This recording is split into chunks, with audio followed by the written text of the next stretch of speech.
Okay so hello everyone, very very good afternoon to all of you guys. और आप सभी का स्वागत है आशीष मलिक आईएएस एकेडमी के यूट्यूब चैनल में।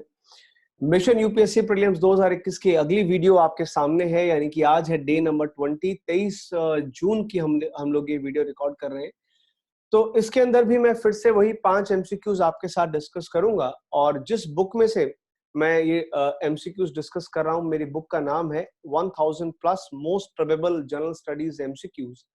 और ये जो बुक है आपके स्टेट पीसीएस यूपीएससी हर जगह काम आने वाली है। मैंने ये बुक लिखी है। और एक और खुशखबरी जो मैं चाहता हूं आप लोगों के साथ शेयर करना, जी हाँ, इस पर्टिकुलर बुक को आप यहाँ देख सकते हैं कि हिंदुस्तान टाइम्स की पोस्ट ने भी जो है रिकमेंड किया है। ये one of the top books बनी है दोस्तों। और इसको एक बहुत इंपॉर्टेंट पिलर माना गया है आपकी यूपीएससी प्रिपरेशन में। आप यहाँ देख सकते हैं हिंदुस्तान टाइम्स की ये पोस्ट है। तो अगर अभी तक आपने इस बुक को चेकआउट नहीं किया है तो डेफिनेटली चेकआउट कीजिए। लिंक जो है इसका बुक का डिस्क्रिप्शन बॉक्स में है। और इस बुक के अलावा भी 2 और बुक्स हैं मेरी, जिनको हिंदुस्तान टाइम्स ने जो है दिशा पब्लिकेशंस की बुक को जो है रिकॉग्नाइज किया है। करंट अफेयर के लिए दिशा 365 के नाम से बुक है। और ज्योग्राफी की एनसीईआरटी प्लस, ये सारी बुक्स जो है दोस्तों काफी इंपॉर्टेंट है आपकी यूपीएससी प्रिपरेशन के लिए। सभी के जो लिंक है वो डिस्क्रिप्शन बॉक्स में आपको मिल जाएंगे। और अभी तो स्पेशल डिस्काउंट पे भी अवेलेबल है। आप डायरेक्टली अपनी स्क्रीन से स्कैन करके भी इस बुक को ऑर्डर कर सकते हैं। दोनों के ऑप्शंस यहाँ पे अवेलेबल है। जिसके बारे में मैं आज बात करूंगा, जिस पर्टिकुलर सेक्शन के बारे में, आप जानते हैं इस बुक के अंदर सेक्शन वाइज, हर सब्जेक्ट वाइज हमने एमसीक्यूज दिए हैं। फिलहाल सेक्शन नंबर डी है जिसको हम लोग डील कर रहे हैं दोस्तों। इसमें प्रीवियस ईयर के क्वेश्चंस भी आपको दिए गए, पिछले 5 साल के सवाल भी हैं। 5 सवाल मैं आपसे पूछूंगा इसमें, और आपको वीडियो को पॉज करके उसका आंसर जो है कमेंट सेक्शन बॉक्स में लिखना है। और एक और खास बात, अनअकैडमी के ऊपर भी एक बहुत बड़ी अनाउंसमेंट है, उसके बारे में मैं आपसे बात करूंगा। तो वीडियो को आखिरी तक जरूर देखिएगा। अनअकैडमी की तरफ से एक बड़ा ऑफर आपके साथ में शेयर करने वाला हूं दोस्तों। आज का पहला क्वेश्चन ये है कि बताइए इनमें से कौन से ऐसे कॉन्स्टिट्यूशनल प्रोविजंस हैं जो 26 नवंबर 1949 को, जिस दिन हमारा संविधान बनकर के तैयार हुआ, उसी दिन लागू हो गए थे। देखो, आप जानते हैं कि सारे प्रोविजन एक साथ लागू नहीं हुए थे। कुछ प्रोविजन बाद में 26 जनवरी को, क्योंकि हमारा रिपब्लिक डे हम उसको मानते हैं। तो बताइए इनमें से कौन सा ऐसा प्रोविजन था जो 26 नवंबर 1949 को ही हम लोगों ने लागू कर दिया था, that came into the force on this date. आपके पास ऑप्शंस 4। कॉन्स्टिट्यूशनल रेमेडीज का राइट जो है, separation of executive from judiciary, oath affirmation, president, joint sitting in the parliament. ये 4 में से आपको बताना है कौन सा करेक्ट है। देखिए, थोड़ा ट्रिकी क्वेश्चन है, तो लीजिए 15 सेकंड का समय, वीडियो को कीजिए पॉज, और जो भी आपका आंसर हो क्वेश्चन नंबर डाल के, ए बी सी या डी, जो भी आपका आंसर हो, मुझे कमेंट सेक्शन बॉक्स में बताइए।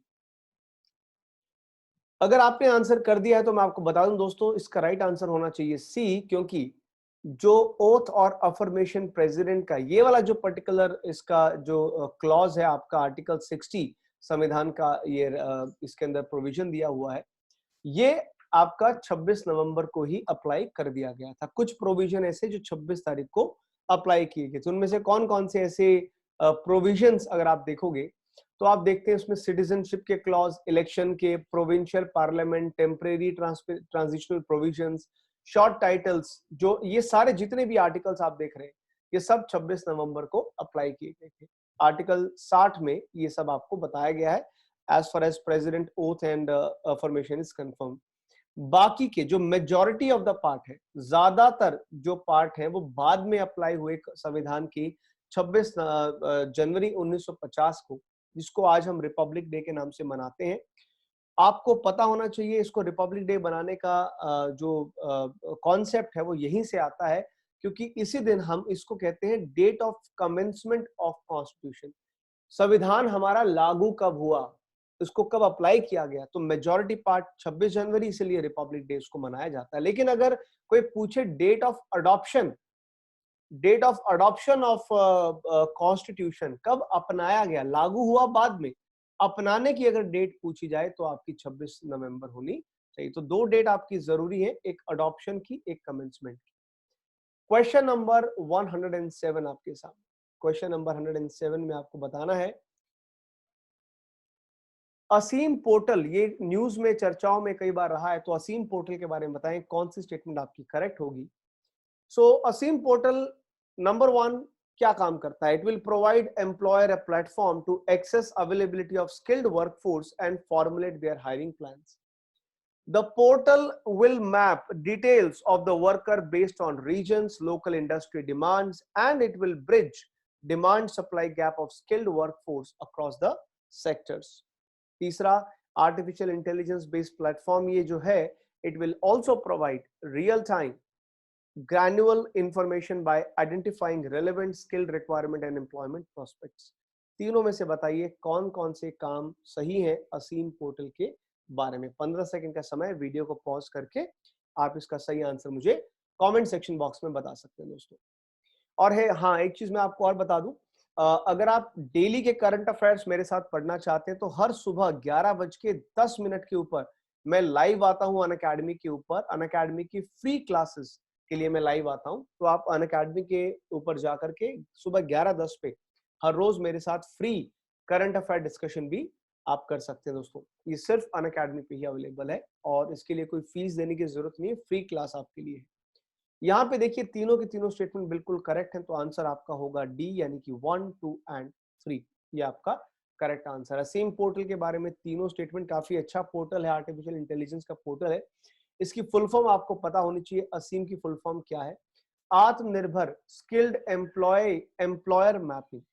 आत्मनिर्भर स्किल्ड एम्प्लॉय और एम्प्लॉयर मैपिंग पोर्टल है जो मदद करता है skilled people find suitable livelihood opportunities. ठीक है, और मिनिस्ट्रीज बहुत जरूरी भाई, अलग से असीम पोर्टल पे सवाल आए मिनिस्ट्री भी पूछ सकते हैं, तो आपको मालूम होनी चाहिए ministry of skill development and entrepreneurship जो है उन्होंने असीम पोर्टल को लॉन्च किया है। यूजुअली 90-95% केसेस में मिनिस्ट्री जरूर पूछते हैं, तो आपको अच्छे से मालूम होना चाहिए। क्वेश्चन नंबर 108 नेशनल इमरजेंसी के ऊपर है। बताइए कौन सी स्टेटमेंट नेशनल इमरजेंसी जो हमारा आर्टिकल 352 के अंडर हम इंपोज कर सकते हैं, कौन सी स्टेटमेंट करेक्ट है अबाउट नेशनल इमरजेंसी? सबसे पहले, पार्लियामेंट ऑफ इंडिया सस्पेंड कर सकती है स्टेट लेजिस्लेचर को और कानून बना सकती है स्टेट सब्जेक्ट्स पे इस इमरजेंसी के टाइम पे।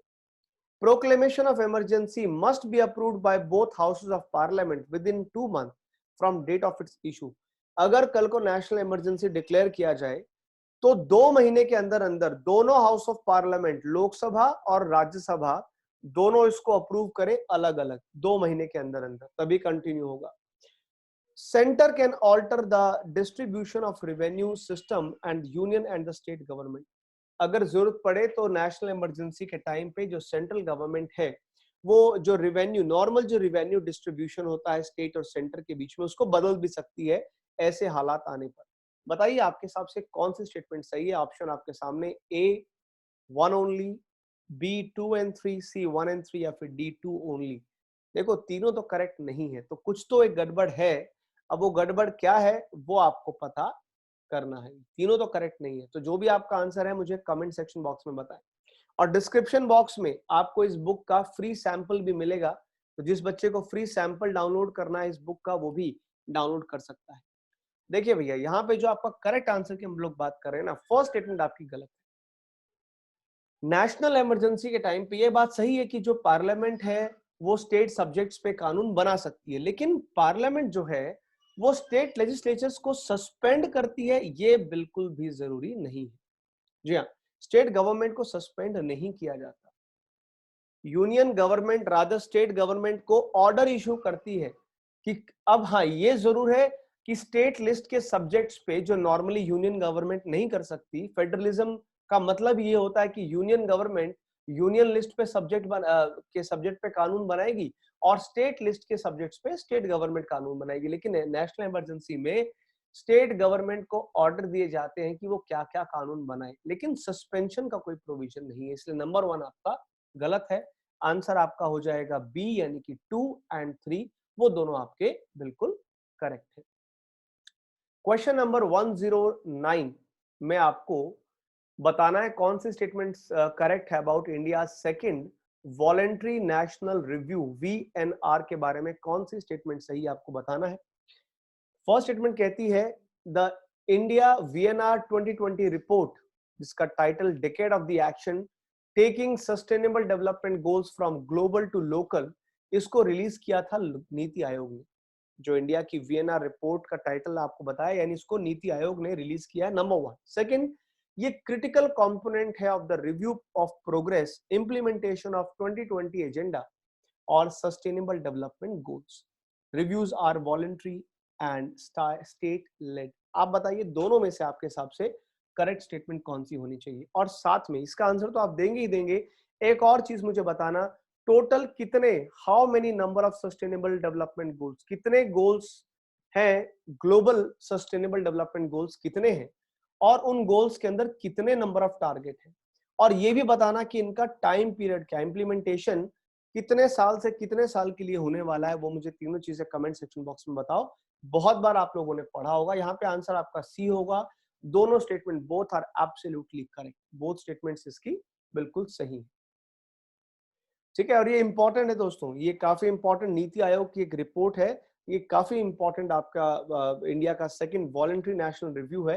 This is really important. ये ट्रैक करता है सस्टेनेबल डेवलपमेंट गोल किस दिशा में जा रहे हैं। आप जानते हैं कि 2015 से 2030 के बीच में इसके लिए हमने टारगेट सेट करके रखे हैं, सस्टेनेबल डेवलपमेंट गोल जो पूरी दुनिया जिसको लागू कर रही है। उसमें नीति आयोग जो है हमारे नेशनल लेवल पे और सब नेशनल लेवल पे सस्टेनेबल डेवलपमेंट गोल कितने लागू हो रहे हैं उनको मॉनिटर करता है। ठीक है, चलिए आखिरी सवाल आपको बता रहा है कि लोकसभा स्पीकर ने नॉमिनेट किया है associate member of delimitation commission for which of the following states and union territory. किन किन स्टेट और यूनियन टेरिटरी के लिए लोकसभा स्पीकर ने एसोसिएट मेंबर डिलिमिटेशन कमीशन के नॉमिनेट किया। आपके पास 5 ऑप्शन है, जम्मू कश्मीर, असम, अरुणाचल, नागालैंड और मणिपुर। बताइए कौन सी स्टेटमेंट करेक्ट होगी। वीडियो को पॉज करके कमेंट सेक्शन बॉक्स में आपको बताना है सही आंसर क्या होगा भाई। तो यहाँ इस केस में अगर आपने आंसर कर दिया है, पहली बात तो आपको मालूम होना चाहिए डिलिमिटेशन कमीशन क्या होता है। देखो किस कॉन्स्टिट्यूएंसी में कितनी नंबर ऑफ सीट होती है। ठीक है, हर कॉन्स्टिट्यूएंसी के हर स्टेट में कितनी नंबर ऑफ सीट होंगी, एक कॉन्स्टिट्यूएंसी कहां से कहां तक होगा, उसका एरिया कितना होगा, ये सारे फैसले डिलिमिटेशन कमीशन करता है, जो अपने आप में बहुत पावरफुल कमीशन होता है। मतलब कि जो इसका फैसला है, जो इसका डिसीजन है ना, वो कोर्ट में भी चैलेंज नहीं किया जा सकता, कोई कोर्ट्स का भी फैसला इसमें नहीं चलता, इनका डिसीजन जो एकदम फाइनल होता है। तो यहाँ पे राइट आंसर आपका है D, all of the above. जो इन सभी स्टेट्स के लिए डिलिमिटेशन कमीशन में एसोसिएट मेंबर्स को नॉमिनेट रिसेंटली किया गया है। ठीक है, और इसमें आपको मेन इसमें यूनियन टेरिटरी जम्मू कश्मीर के लिए किया गया, साथ में असम, अरुणाचल, नागालैंड, मणिपुर भी है।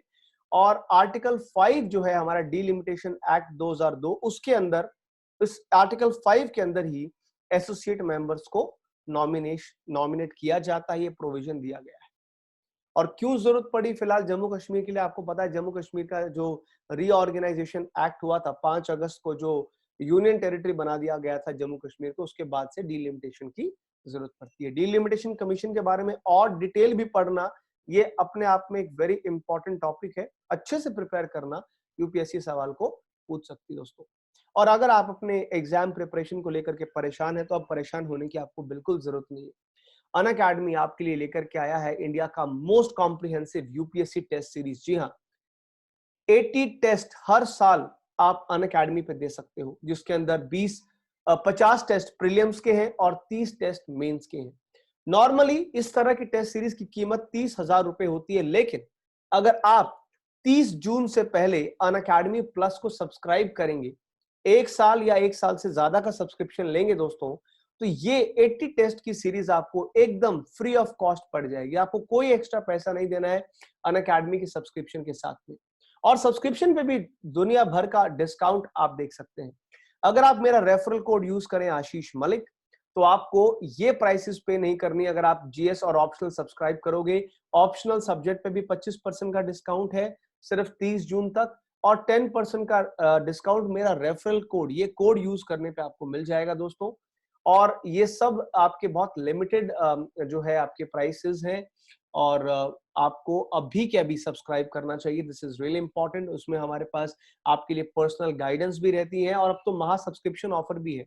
यानी आप अगर अनअकैडमी प्लस को सब्सक्राइब करते हैं, 1 साल का अगर आप आज सब्सक्राइब करते हैं 30 जून से पहले, तो आपको ऑटोमेटिकली मेंस 2022 तक का सब्सक्रिप्शन मिल जाएगा। यानी कि आपको कम से कम 5 से 6 महीने का एक्स्ट्रा सब्सक्रिप्शन आपको मिलेगा। इसी तरह से सेकंड 2 ईयर का अगर आप करते हैं तो भी आपको मेंस 2023 के लिए सब्सक्रिप्शन मिलेगा।